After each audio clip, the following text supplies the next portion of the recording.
కోనసీమ తిరుమలగా ప్రసిద్ధి చెందిన ఆత్రేయపురం మండలం వాడపల్లి శ్రీ వెంకటేశ్వర స్వామివారి దేవస్థానానికి నెల రికార్డు స్థాయిలో 1,45,00,000 రూపాయల హుండీ ఆదాయం లభించింది. అయితే దేవస్థాన అధికారులు ఎంతగా అవగాహన కల్పిస్తున్నప్పటికీ కొందరు భక్తులు హుండీలలో పువ్వులు, తులసి ఆకులు వేయడంతో చాలా కరెన్సీ నోట్లు పాడైపోయాయి.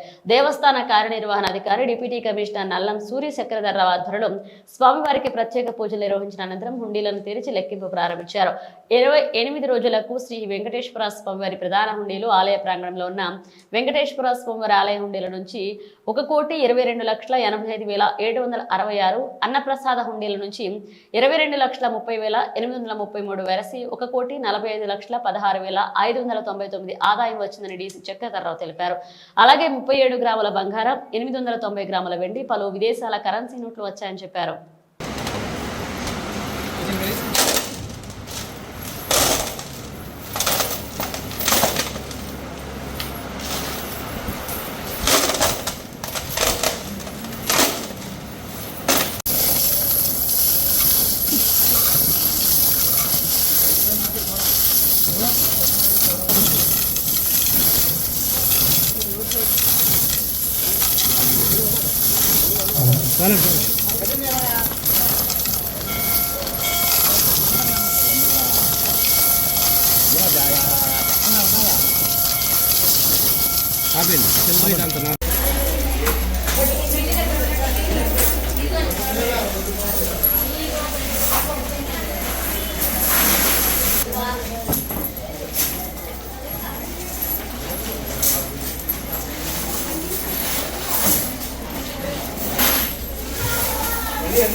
అందరూ పువ్వులు వేస్తున్నారు కదండి. పువ్వులు వేస్తాం వల్ల పువ్వులు వేయకపోతే ఇలాగ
మహా ఆత్రేయపురం మండలం వాడపల్లి గ్రామంలో వేంచేస్తున్న స్వయంభూ చంద్రస్వరూప శ్రీ వెంకటేశ్వర స్వామి వారి దేవస్థానంలో ఈ రోజున ఉండీలు తెరవగా 28 రోజులకు గాను 1,45,16,590 రూపాయలు రావడం జరిగింది. అలాగే 37 గ్రాముల బంగారం, 890 గ్రాముల వెండి కూడా రావడం జరిగింది. ఈ యొక్క కార్యక్రమంలో వి సత్యనారాయణ గారు అసిస్టెంట్ కమిషనరు, మరి కామేశ్వరరావు మరియు కిరణ్ గారు కార్యనిర్వహణాధికారులు, అలాగే గ్రామస్తులు, పత్రికా విలేకరులు, అర్చకులు, అలాగే పోలీసులు వీళ్ళందరూ కూడా ఇందులో పాల్పంచుకున్నారు. మరి కెనరా బ్యాంక్ రావులపాలెం వారికి ఈ సొమ్ముని డిపాజిట్ చేయడం జరిగిందని మీ ద్వారా భక్తులందరికీ విజ్ఞప్తి చేస్తాం. ఓం నమో వెంకటేశాయ నమః. ఓం నమో వెంకటేశాయ నమః. ఆత్రేయపురం మండలం వాడపల్లి గ్రామంలో వేయించేస్తున్న స్వయంభూ కలియుగ దైవం శ్రీ వెంకటేశ్వర స్వామి వారి దేవస్థానంలో ఈ రోజున ఉండీలు లెక్కించడం జరుగుతుంది. మరి ఈ ఉండీల్లో అనేక మంది సేవకులు ఉత్సాహంగా పాల్గొన్నారు. అలాగే కెనరా బ్యాంక్ వాళ్ళ యొక్క ఆర్థిక సహాయం, వారి యొక్క సిబ్బంది సహకారంతో ఇవన్నీ కూడా లెక్కించడం జరుగుతుంది. అలాగే భక్తులకి ప్రత్యేకంగా విజ్ఞప్తి చేసేది ఏంటంటే, పువ్వులు కూడా ప్రదక్షిణ ఉండీలో వేస్తున్నారు. తద్వారా కరెన్సీ నోట్లు ఒక తుప్పటిపై పాడైపోతున్నాయి, తడిచిపోయి. ఇవి లేకుండా ఉండడం కోసం భక్తులు పువ్వులు మాత్రం ఆ ఉండీలు లేకుండా నాణ్యాన్ని, కరెన్సీ నోట్లు మాత్రం వేయవలసిందిగా మీ ద్వారా అందరికీ విజ్ఞప్తి చేస్తాం. మరి సుమారుగా లోగడ వచ్చినట్టుగానే మంచిగా ₹1,00,00,000 పైబడి ఆదాయం ఉండీల ద్వారా వస్తుందని ఎక్స్పెక్ట్ చేస్తున్నాం. ఫైనల్ ఫిగర్ మీకు సాయంకాలం 6 టైంలో మీ ద్వారా భక్తులందరికీ కూడా తెలియజేస్తాం. ఓం నమో వెంకటేశాయ నమః.